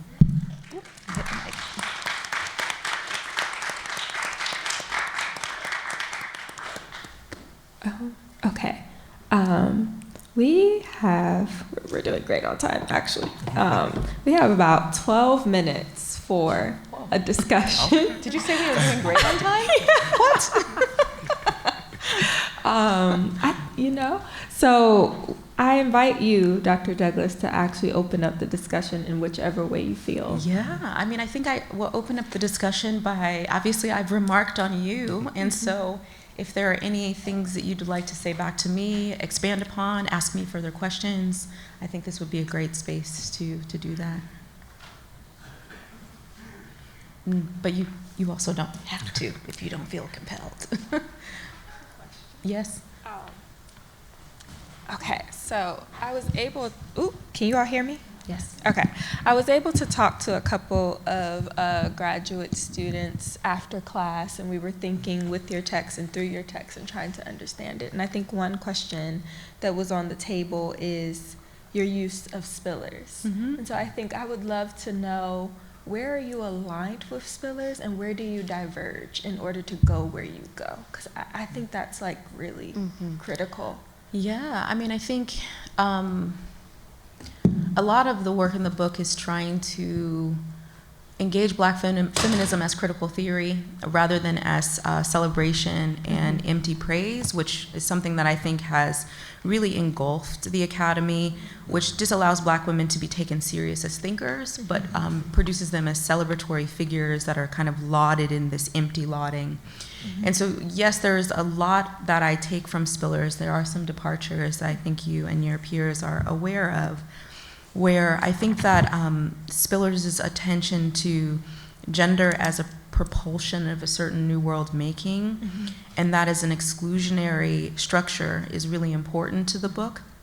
I think where I depart from spillers is on some of her marking of the female slave as the quintessential slave, and also in the kind of reproductive language that is deputized as a way to mark that quintessentialness of the status, where for me, I think that this hierarchy of violations as one slave sort of is figured as sort of more essential to the system because of more markings of identifiable violation, felt like a kind of engagement that I was disinterested in entering into, specifically because I wanted to think about the violence of sexual violence as something that's all engulfing, regardless of how one experiences that engulfment.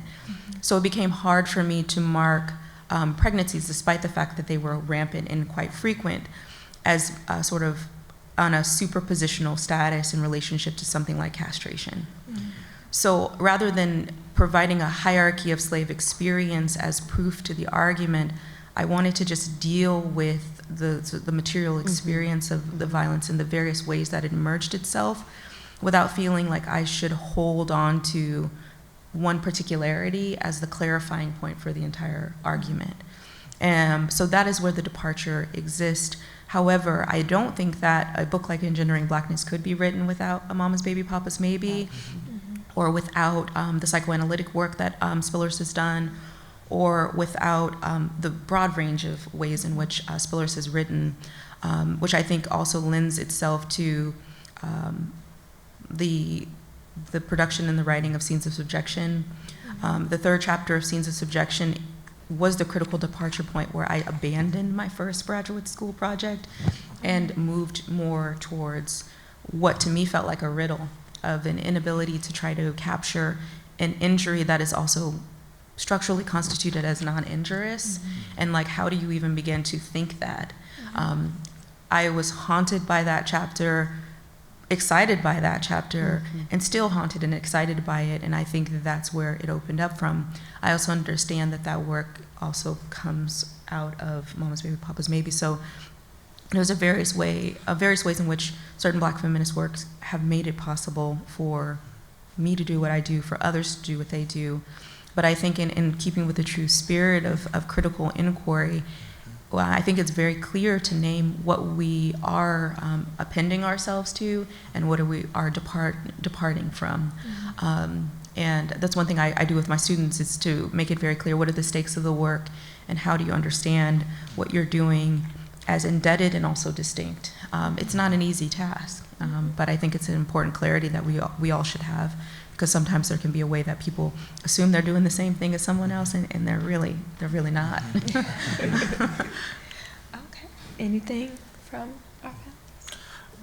Yeah, I just wanted to say thank you for that point. I think that's exactly the work I see you doing, is really taking Black feminism seriously, which means being able to be like, yes, girl, and there's so much more to that. I've been working on a piece, and some of my like co-writers and editors been like, I don't think you're mean enough, right? And I think like that imposition of like that, not even an empty lauding, but like just like a baseline, like that is our standard, the default of like being like, oh yes, and she said it all, and it's like, okay, then what are you doing, right? I think is really important, especially in this moment, the way you are really modeling that in the text of saying like, I see all of the work that you're doing, and I think we're sidestepping a real massive structural issue, especially in terms of gender, right? Yes. Not only taking to task very diligently and thoroughly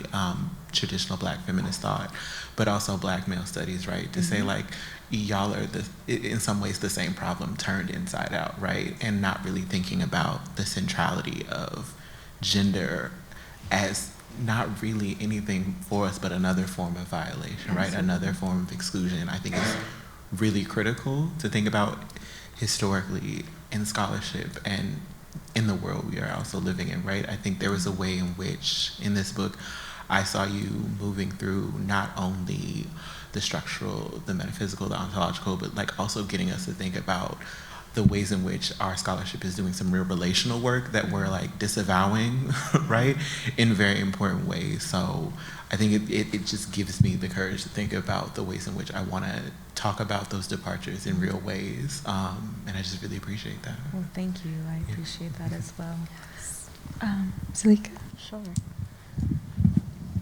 So, as usual, Dr. Douglas, you got me thinking, right? So, what I want to say is thank you so much as well for your feedback, because I think that the question is, it's not that obviously that the Black whore figure is an exceptional figure. I think it's more that with your line of thinking even in the book, of thinking of the Black whore figure as an accentuation of whatever is existing. So if we kind of think of this sort of Du Boisian question of, you know, how does it feel to be a problem? I think at least for myself and what I'm trying to think through, I think of the Black whore as a type of material and embodied manifestation to that sort of question. I think that what the Black whore is able to do is offer itself up as a shadow for these sort of existing antagonisms when we're thinking about anti-Blackness. So again, it's not that the Black whore is exceptional, it's just that the Black whore is the thing that is incapable of actually running away. And I think also the thing that is communicated as static to any project of Black liberation and projects. So what happens when the Black whore is able to actually embody, and not even in terms of just accepting, I think it's actually a type of indifference where they're just kind of settled in on whatever exists, you know, for this particular figure. So I think in many ways, the Black whore figure is a type of a bad antithesis, I think, toward that question of the progression toward a Black humanity. I know now I'm thinking a little bit more with Black nationalists. I'm thinking a little bit more about the overall confines of the project of Black Studies that sort of necessitates this question toward Black liberation. And I think what your work is offering to me is an opportunity to actually really sit with and bask in the violence, not in a celebratory way, but in a way that would actually communicate and say, well, listen, these are the terms. You know, we have someone like a Huey P. Newton, where I think many times when people heard Huey P. Newton offer up this idea of sort of the lumpen proletariat, and we'll just say, for a lack of a better expression, let's just say we'll just throw the Black core into that, as someone who has this sort of potential to lead or be the vanguard of the revolution. And when I hear this concern, I often hear Black nationalists critique that, whether it be from you know, the LRBW or the Black Panther Party or other people who say, you all are romanticizing and fetishizing the lumpen proletariat. But I didn't hear that actually in Huey's words. What I heard in his words was actually, it was a warning. It was a concern piece. This was less than ideal. So when we're thinking about, you know, our Black revolutionary leaders, and when we're also thinking about a radical project such as Black Studies in conversation with these things, the reality is that Black core figure is a type of disfigure, really, not even a figure. Something that is decaying, something that is moldy, something that is oozy, that really cannot hold itself up or together in a way that antagonizes any ideal toward a revolutionary project, a liberatory project that means that we must opt into something, opt into the recognition of being deemed citizen subjects, proper human citizen subjects. And so I think that when I think about your work gives us that chance or that ability to actually literally confront viability in a particular way. Because it's murky. It's like we're thinking about unrapeability on one hand, but at the same time, we're also thinking about viability. And what I hear in that is that Blackness is not really a straight line, right, toward anything, but also that it's so paradoxical that I think that the Black core figure can offer itself up as a type of figure where we're thinking about, we have to think like abolition and anti-sex work laws ironically emerged during the same time period. So what does it mean that part of the project of abolition also involved the abolition of this type of figure too? It's something that Black Studies and projects like Black Studies would have to answer for. And I think that essentially that work that you're doing is manipulating how we confront and think about Black Studies in that type of way, even if we're thinking about slavery, the continuation of it, or its afterlife. Yeah, I did want to say that my remarks about the term they were not to suggest that it's a term that should be obsoleted, but more so to highlight the significance and the necessity of its exposure, because it's exposure that is run from a lot in the ways in which certain kinds of sexual politics and gender politics have been a part of the social domestication of abolition into the Black social into Black social life, I guess is the best way to say it. That it is the very thing that is run from the accusation of sexual freedom and sexual choice, that there's a doubling down on notions of what is the word? Respectability, I guess is the best way to say it, that disallow people to get to the core of that inherent and essential relation. And so to suggest that the marking can be a kind of similar thing to lusty wench, where the things kind of bleed into each other, but are also necessary to hold together. Because if you don't hold them together, it's the very last thing anyone's going to think about approaching.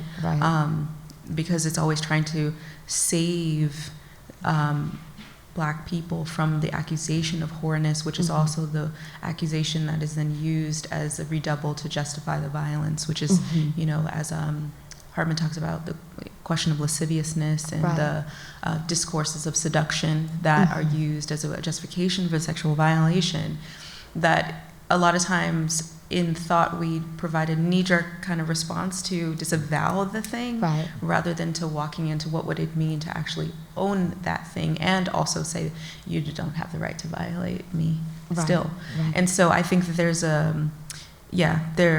I think it's in line with the same sort of similar gestures that Right. the book is trying to make around, rather than just like simply ignoring or avoiding, what would it mean to actually just walk right through and to actually sort of unearth the assumptions of what's happening in conversations about sex and sexuality, where the seemingly safe response is one of like prudishness and reserve, women's club behavior, projects and politics of domesticating women into a certain kind of fashioning or self-fashioning.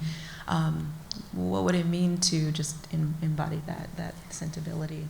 And I think one thing is really interesting. I'll say another note. I know we're probably running out of time, and Monet is on that clock. So,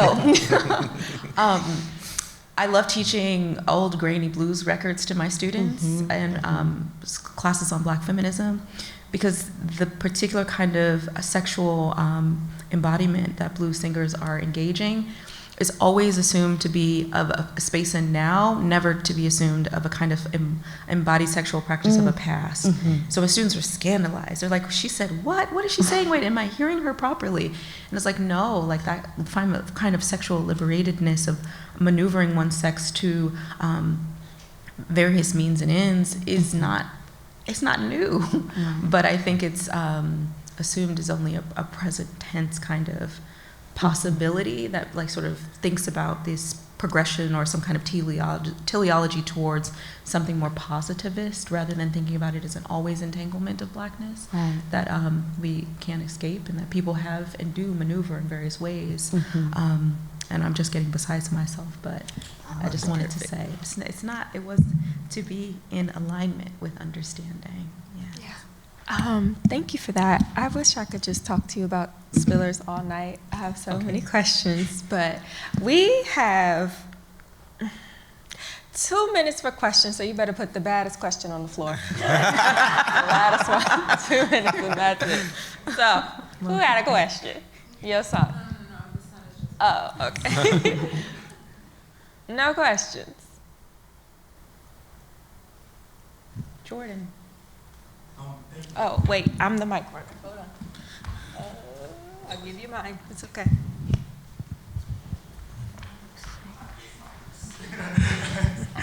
Yeah, you're fine. Thank you all so much for the amazing work you've done. Of course, thank you, Patrice, for coming and being your usual amazing self. My question, it's funny that you referenced Frank's staying in the hold, because my question was a variation on that. It's a variation on your question to him about how to keep Afro-pessimism Black. But my question is how to keep Afro-pessimism pessimistic.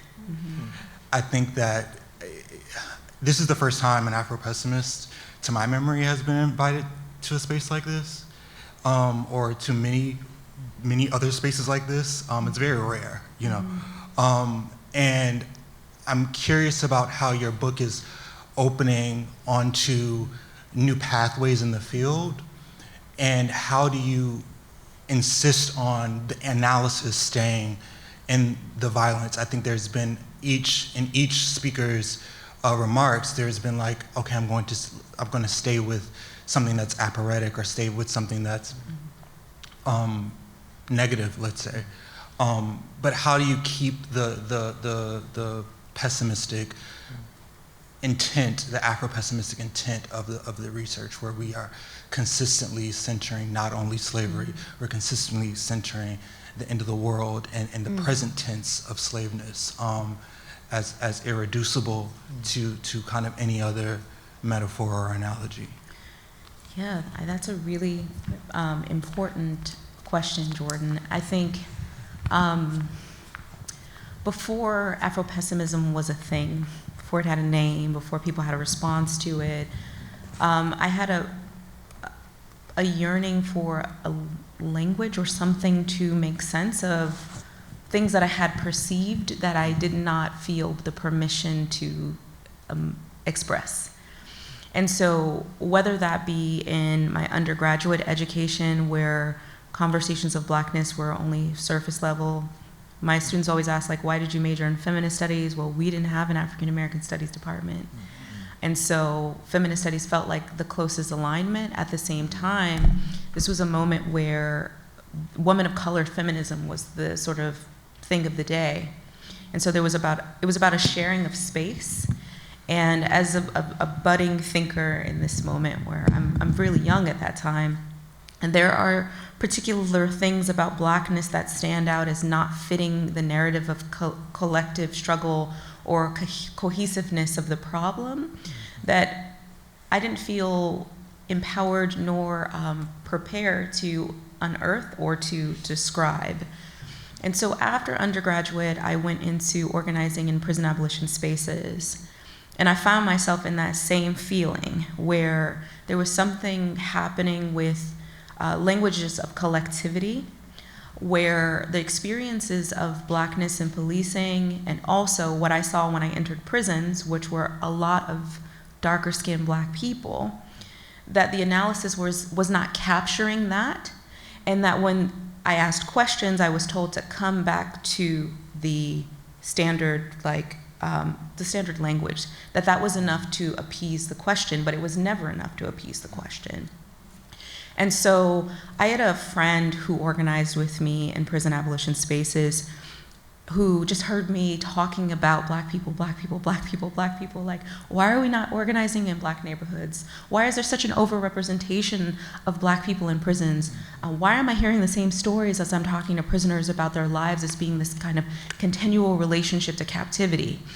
And this person said, you sound like these two guys that got their PhD at Berkeley. Their name is Jared Sexton and Frank Wilderson. Here, read these pieces. And so he emailed them to me, and this was back in 2008, perhaps, maybe 2007. And I read them, and I said, okay. And mind you, these pieces did not use the term Afro-pessimism, hadn't been shared yet. But what the pieces were doing was a kind of critical attention to the structural frameworks that doesn't just give the world its good feelings, but gives the left its good feelings, and is saying that we could actually do more. Why? Because we don't live in the world yet that we want to see. Mm-hmm. So if we become so seduced into perceiving that our analysis is the correct analysis, well, we're not yet at that arrival. So I don't think we could ever be too sure. So I went to grad school, and then Red, White, and Black came out, and then Afro-pessimism was this thing that, even I, who had come to the work differently, had to also digest and understand. And through various reorganizations, I ended up working with Jared and Frank. But even as, and Nick too, even as we were at Irvine together, the work was never to say, oh, we have found the thing. That the work that we put in at this very special time at Irvine, we were hungry. We were hungry for ways of thinking about things differently, for engaging new ideas. I remember Jared had done a visiting fellowship at York, and when he came back, he was like, this is what people in Black studies in Canada are reading. We need to read these things. And so we all got in a room with an independent study, and we read Dion Brand, and we read M. Bessie Phillips, and we read Sylvia Winter. And we were always trying to push the framework, push ourselves to not become comfortable with what we perceived that we had known. And so the experience that I have to the response to Afro-pessimism as this kind of surety, this kind of declarative individual statement about negativity or violence, doesn't capture that feeling or that experience of the hunger of the drive to understand better. And so for me, that was always the task, is how do we come to understand the problem better? And always to understand that the work needs stakes, that the work cannot just orbit, that you have to align yourself with a set of political imperatives in doing the work. And I think that's what keeps me with the violence, because the world keeps turning and things are not getting better. I can't necessarily say they're getting worse, but they're definitely becoming clarified in certain ways for certain people. And I still have my hunger to be able to sort of try to capture the best that I can in the lifetime I have, with the time that I have, a way of dealing with the fact that I have, as an individual person, as an Afro-pessimist, a deep care for Black people and a desire to be ethical in my attention towards what constitutes a broad array of suffering that Black people experience. And so that's what keeps me on the violence, which is not to say that I don't have joy and I don't celebrate and I don't do those things. But it is also to say that if someone is going to do the critical work of having to read the hard things and think about the hard stuff, I feel committed to doing that. Thank you. Okay. Before Yo-san closes us out, I just want to thank you all. Thank you, Dr. Brady, for joining, even though you're not feeling well. I appreciate you. Thank you, Dr. Moore, for everything you've offered and for how quickly you said yes. Thank you to my sister, and also thank you for being here after everything. And I just appreciate your courage and your bravery for showing up today. And I love you very, very deep, very, very deep. And yes, and I want to say thank you, Dr. Douglas, for being one of those writers and one of those texts that really challenged and shifted my thinking. When I think about my commitment to Black survivors, I think about whatever terms help me best understand the situation and raise the stakes and attack the problem I'm willing to contend with. And so I appreciate your text for that very reason. And I'm going to turn it to another sister of mine, Yo-san.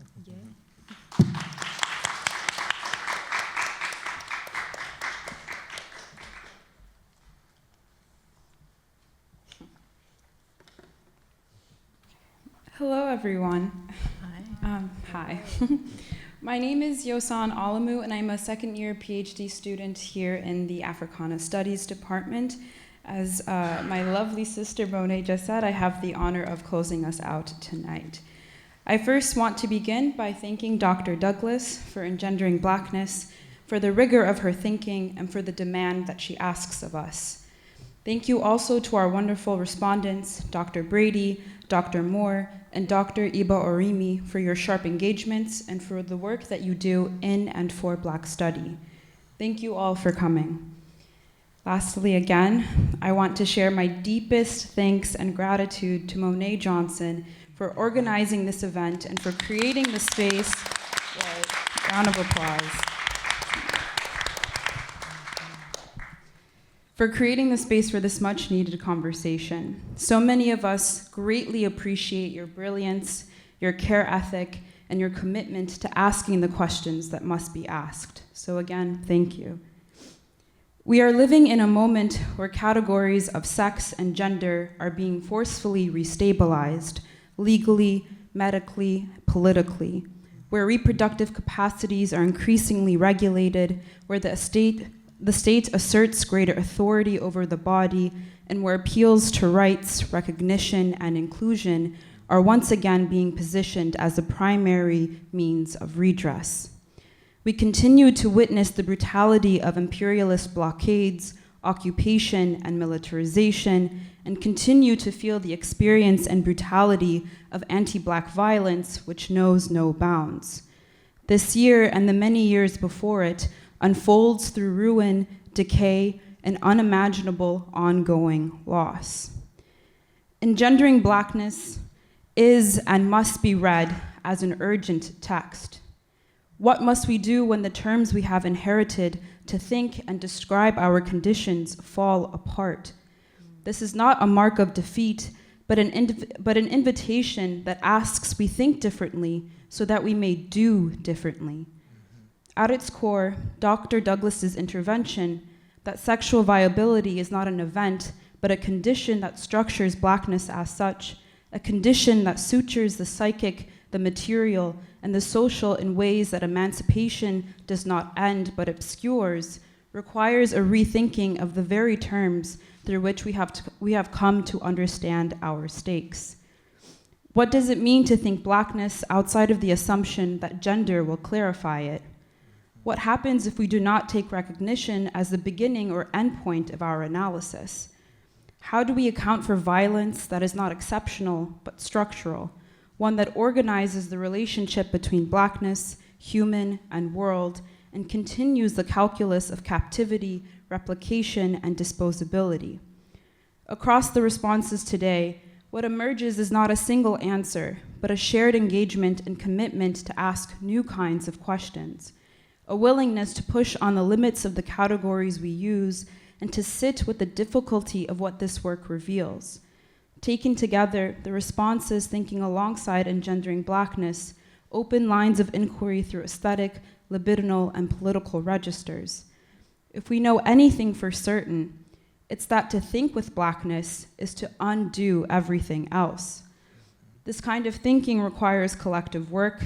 It requires time, attention, and an unrelenting willingness to remain with problems that do not resolve easily.